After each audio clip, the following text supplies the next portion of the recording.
On the morning of July 28, 1985, a maintenance worker on the Miami River noticed something bumping against the pilings near Jones' boat yard. It was a body, then another, then a third. All three men were carrying firearms. All three had thick rolls of cash in their pockets, and all three had drowned in the middle of the night, within a few hundred yards of a pleasure boat that should have been holding 400 kilograms of cocaine, but was now completely empty. Miami homicide had seen stranger things. This was the murder capital of the United States, and drug deals went wrong every week. But when a night watchman told detectives what he'd seen, a tactical squad, 10 men deep, storming the boatyard in full police uniforms, the investigation shifted from a botched cartel ripoff to something far worse. The men who had taken $10 million worth of cocaine from that boat weren't rival traffickers. They were cops, and the one they called Scarface was already spending the money. Armando Garcia was born in the Bronx, raised partly in Buenos Aires, and landed in Miami Beach as a teenager. A trajectory that gave him the ability to move between cultures without friction, to read a room and adjust accordingly. It was the kind of adaptability that could have served him well in any number of careers. Instead, it made him an exceptionally effective predator. Before the badge, his life was ordinary in almost every measurable way. He worked for a local telephone company. He paid his bills. He didn't have a criminal record that would have disqualified him from anything. But there was one detail about his weekends that said more about his psychology than any background check ever could. He was an avid skydiver, not once or twice as a bucket list adventure, but as a sustained habit.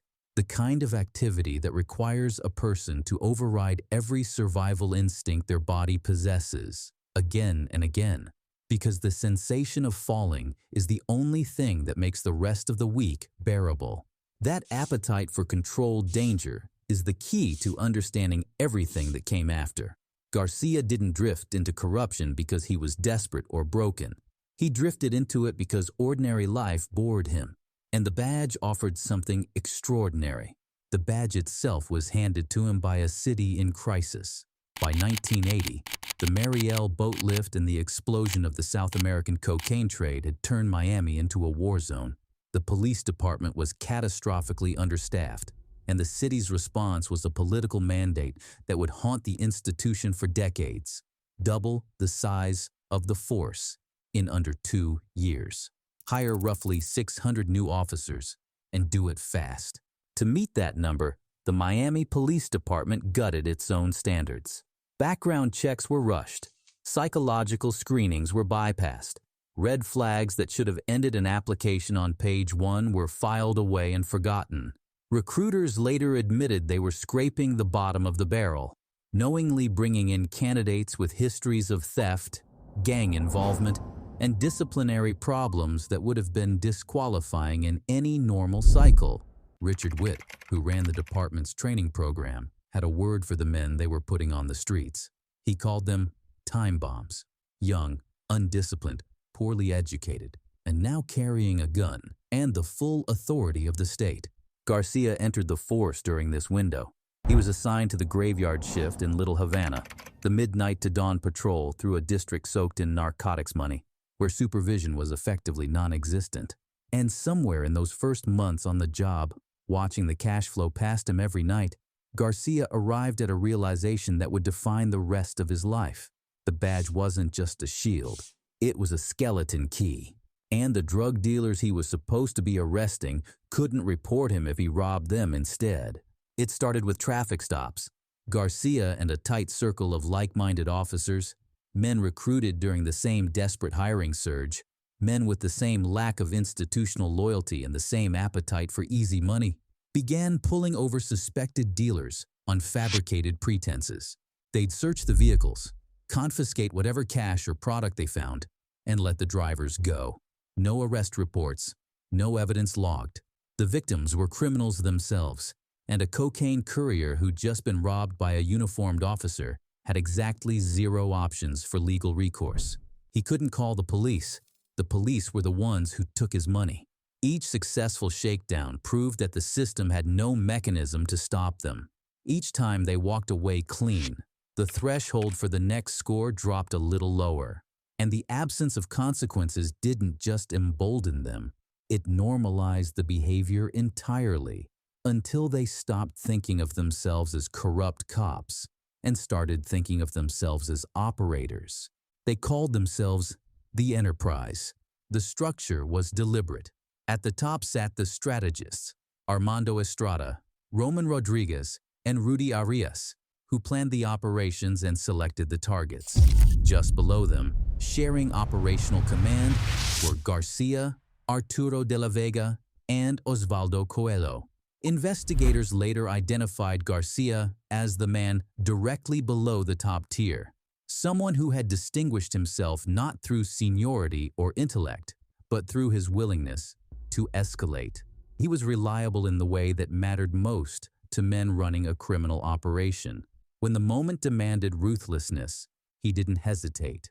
The key to scaling was intelligence. Random traffic stops could only generate so much revenue.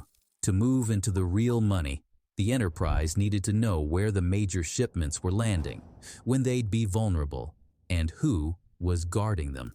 That intelligence came from Luis Rodriguez, the owner of a little Havana bar called Molino Rojo. Rodriguez functioned as an underworld broker, connected to the smugglers, trusted enough to know the details of incoming loads, and willing to sell that information to the cops in exchange for a cut of whatever they took. With Rodriguez feeding them targets, the Enterprise graduated from street-level shakedowns to maritime piracy. In May 1985, they executed a military-style raid on a vessel docked at Nuda's boat yard along the Miami River, officially seizing 850 pounds of cocaine.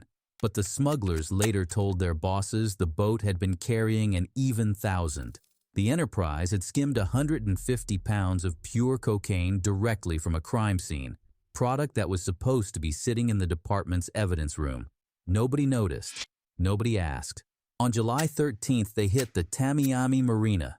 The haul was approximately 880 pounds of cocaine. During the operation, the officers physically threw the smugglers overboard to secure the payload, a level of casual violence that would have been unthinkable 6 months earlier. Each officer in the network was now pulling in somewhere between $100,000 and $2 million in illicit cash. Their legitimate salaries, roughly $25,000 a year, had become an afterthought. The badge was just the tool. The cocaine was the business. And they were just getting started.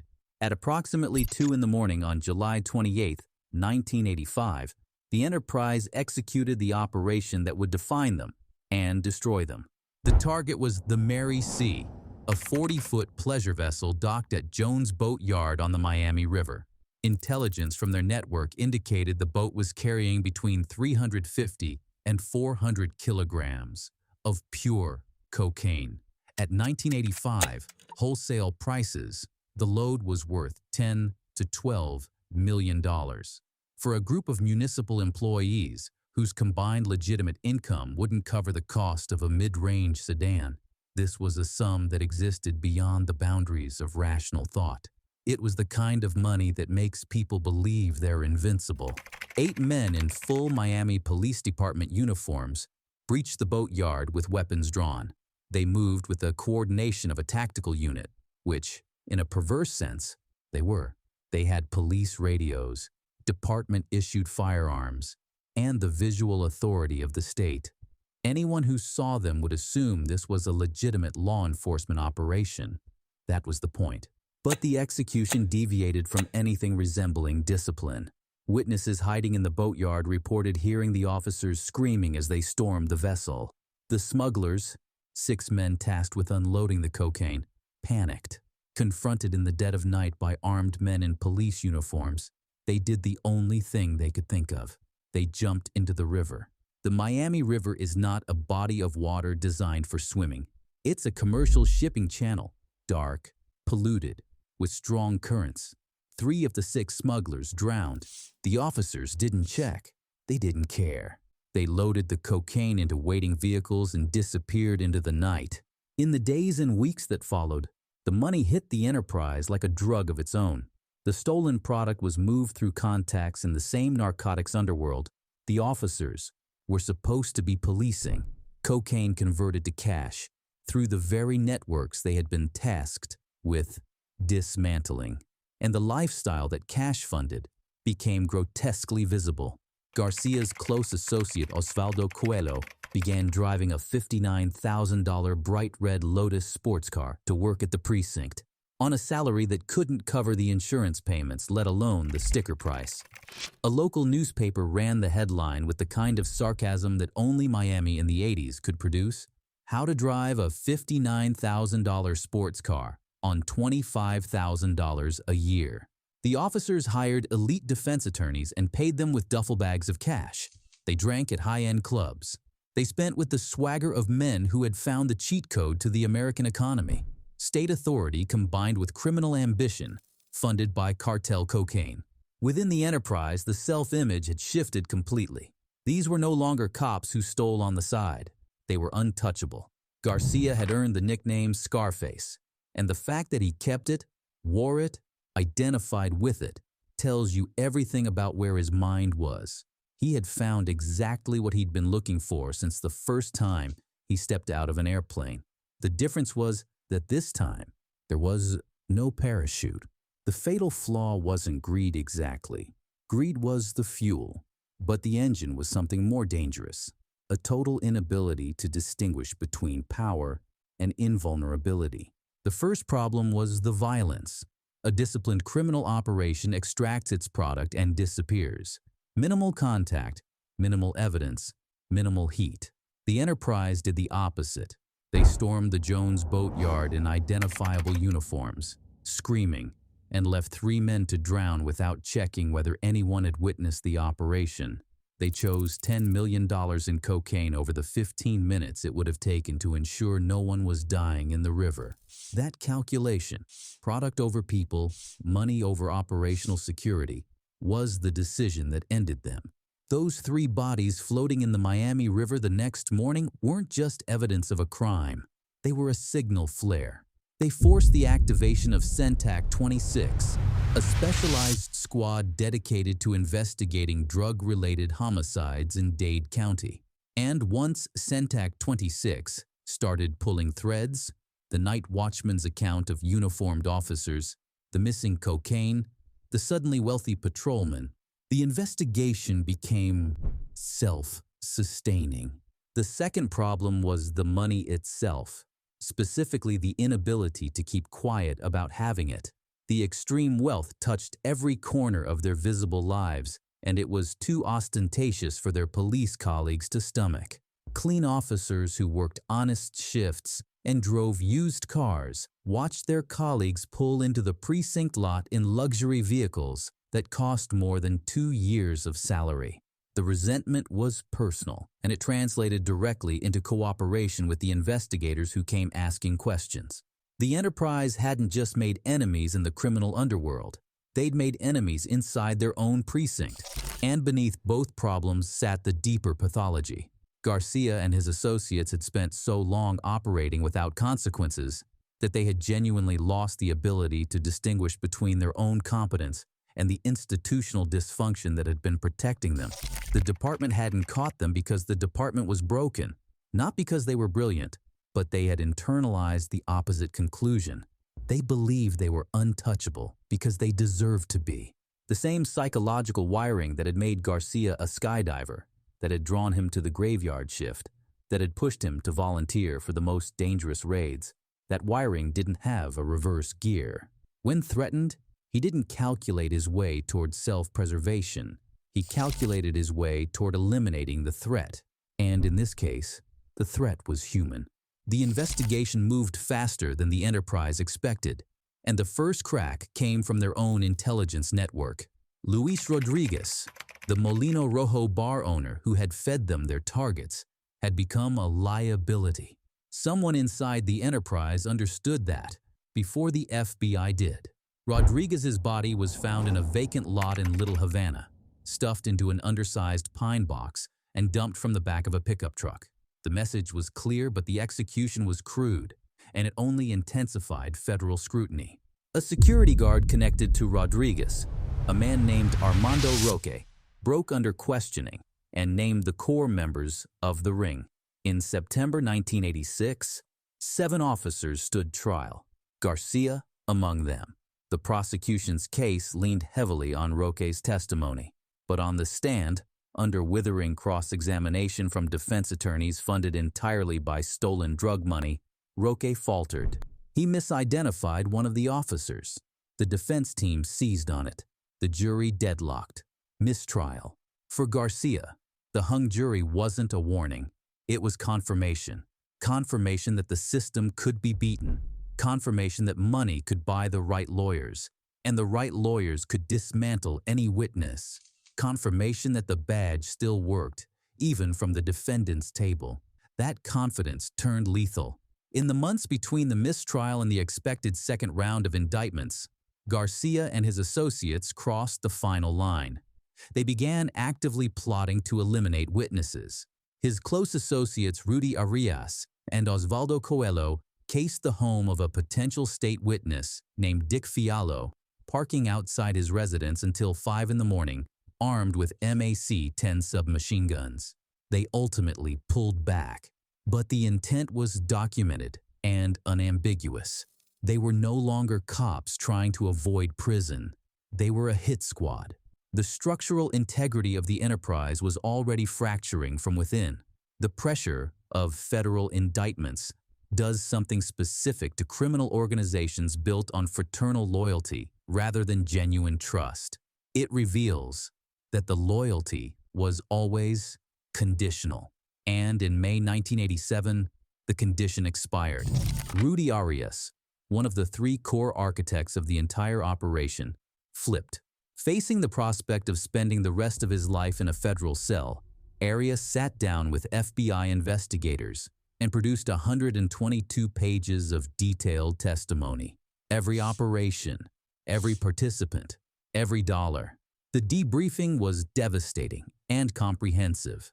The code of silence, the one principle that was supposed to hold the enterprise together, had lasted exactly as long as it was convenient.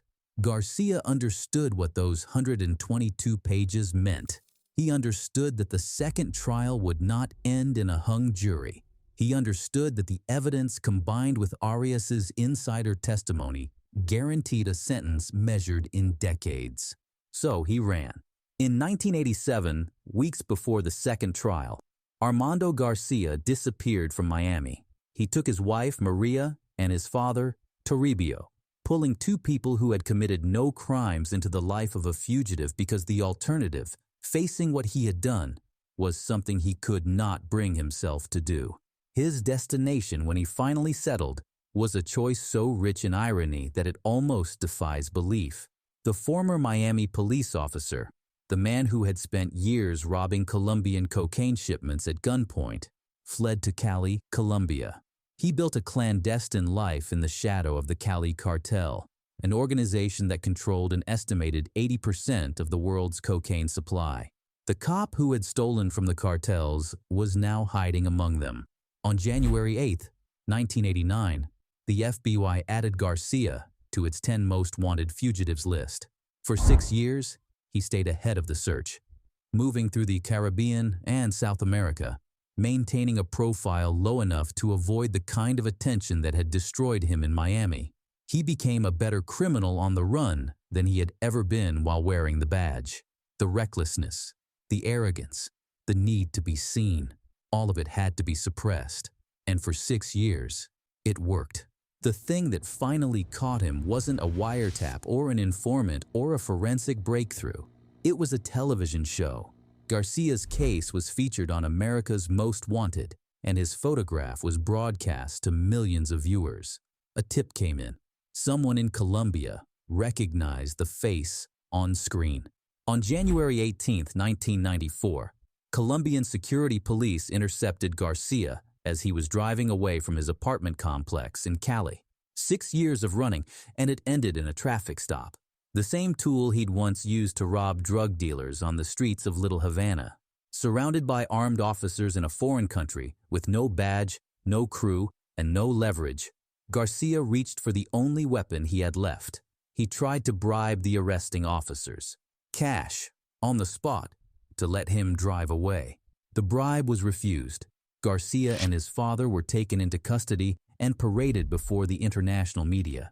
The man who had called himself Scarface was handcuffed in the cocaine capital of the world, brought down not by the cartels or the FBI, but by a viewer sitting at home watching Fox. He was extradited to the United States, where federal prosecutors had spent 7 years building an airtight case. The men who had once been his brothers in the enterprise were now lined up to testify against him. He was convicted of racketeering. The sentence was 30 years. 19 officers were ultimately convicted in connection with the Miami River Cops scandal on charges ranging from drug trafficking to conspiracy to civil rights violations. Armando Estrada and Roman Rodriguez, the architects who had built the enterprise from the top, each received 30 years. Garcia served approximately 12 years and was released from federal custody in 2006. He walked out of prison an aging ex-convict with no public profile, no empire, and no legacy beyond the damage he'd caused. The man who once occupied a slot on the FBI's 10 Most Wanted list returned to the kind of anonymity he had spent his entire adult life trying to escape. The institution he had corrupted spent the next 2 decades rebuilding its recruitment standards, its internal affairs protocols, and its shattered public trust. Today, if you drive along the Miami River past the spot where Jones' boatyard used to be, there's nothing to mark what happened there. No plaque, no memorial, just the water, moving slowly toward the bay, the same way it did on the night 3 men drowned because a group of police officers decided that $10 million in cocaine was worth more than human life. The story of Armando Garcia isn't really about one corrupt cop. It's about what happens when a broken institution hands unchecked power to someone who was never equipped to carry it, and then looks the other way while the damage compounds. The department called men like him time bombs. They were right. They just lit the fuse themselves. The question worth asking is this: how many institutions right now are making the same calculation Miami made in 1981? Lowering the bar because the numbers have to go up. Skipping the screening because the seats have to be filled. Betting that the time bombs won't go off, or at least not on their watch. If Garcia's story tells us anything, it's that the bombs always go off. The only variable is how many people are standing nearby when they do. But here's the question worth debating. Does the institution share responsibility for what these men became? Or does a man like Garcia own every decision he made the moment he chose to cross the line? Drop your answer in the comments. If this is your first time here, subscribe. We cover the psychology behind the people who built and destroyed criminal empires. Not just what they did, but why they did it and what it cost them. New videos every week.